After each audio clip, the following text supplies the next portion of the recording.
another penny hunt here on the Penny Hunter channel. It is time. We have a box of pennies. It took me several weeks to get a circulated box of pennies. I opened 4 bank accounts and couldn't get a single box of uncirculated pennies.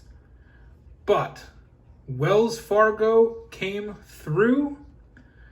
This is a box from Wells Fargo down here in Florida. It's my first Wells Fargo box. We're going to see how it compares. Now, I did already pop the top. Apparently it opens this way, which I'm going to show you. I did already pop the top to confirm that they were circulated because, like I said, I had a couple that were uncirculated. Didn't make me very happy, but that's roll hunting, and it is going to happen, so it's not that big of a deal, but we do have a hunt. Let's get ready to roll and see what we get. I'll bring you back when we get our first find. Roll number 1. We have our first wheat cent of the hunt. It's a 1955 out of Denver. Pretty cruddy. I'm not sure what it is about these Florida quarters, but they're pretty bad. They're pretty beat up. Look at that. Horrible. Just want to give you all an update. I am 15 rolls into this box, and after that first wheat cent in roll number 1, I have not found anything. Haven't found a Canadian, haven't found a 1959, haven't found a 2009, haven't found any varieties or errors or anything worth showing. Not a single thing. 14 straight rolls. Hopefully the box picks up. Otherwise, I might have to bring this into another box hunt.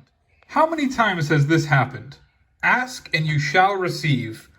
I just gave you an update that I hadn't found anything. And in the very next roll, we have a wheat cent.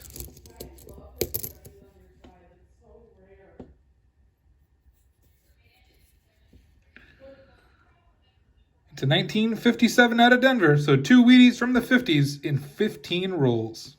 Roll number 18 gives us our first 2009 of the hunt.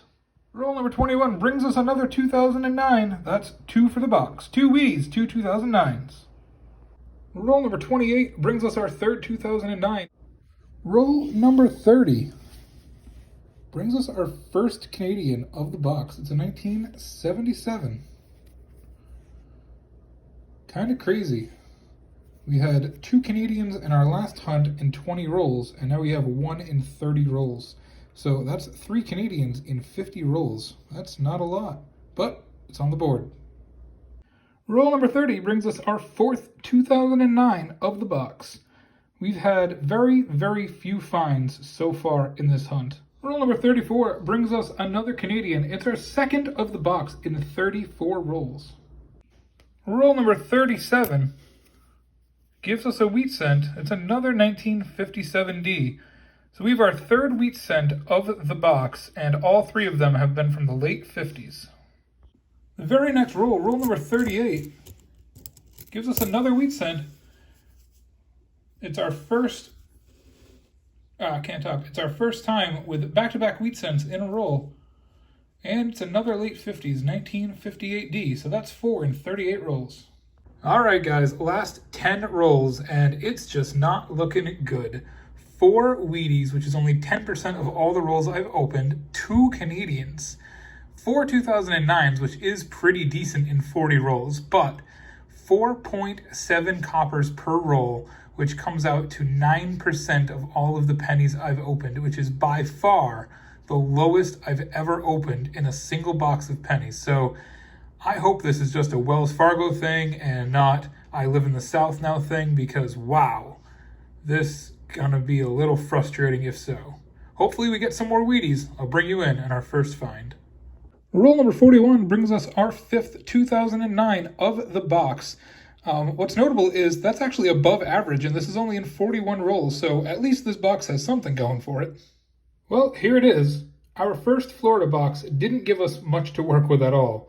4 wheat cents. I actually, unfortunately, lost one while I was trying to clean up a bunch of pennies. Don't know what happened to it, but we did have 4. 2 Canadians, and just not much else. We didn't get a single S mint mark only 5 2009s and 3 1959s. I did get a small date 1982 copper, and as I've told you before, I do collect those. I average about one a box, so it was pretty cool to see that at least. What I have noticed that down here, the coins are very dirty, and I'm just not sure why. Maybe they're circulated more than up north. There's a lot more people down here, so they go through circulation more. It's definitely a possibility, but the coins are filthy and rusted and rotten and gummy. One thing I noticed that I was also going through is this box had a lot of 2020s. It looked like it was cut with at least 25 to 33% just full of new 2020. So I'm wondering if that led to the less amount of finds in this box. Here's to hoping it's just a Wells Fargo thing, though. I will give them a few more chances.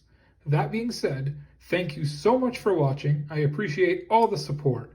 We will be back with another penny hunt video in the future. I do have 2 Navy Fed boxes that will be coming up. Last time, in the last video, I pulled 7 wheat cents in only 20 rolls from Navy Fed. Please subscribe now if you haven't done so already and support the channel. Have a great day and happy hunting.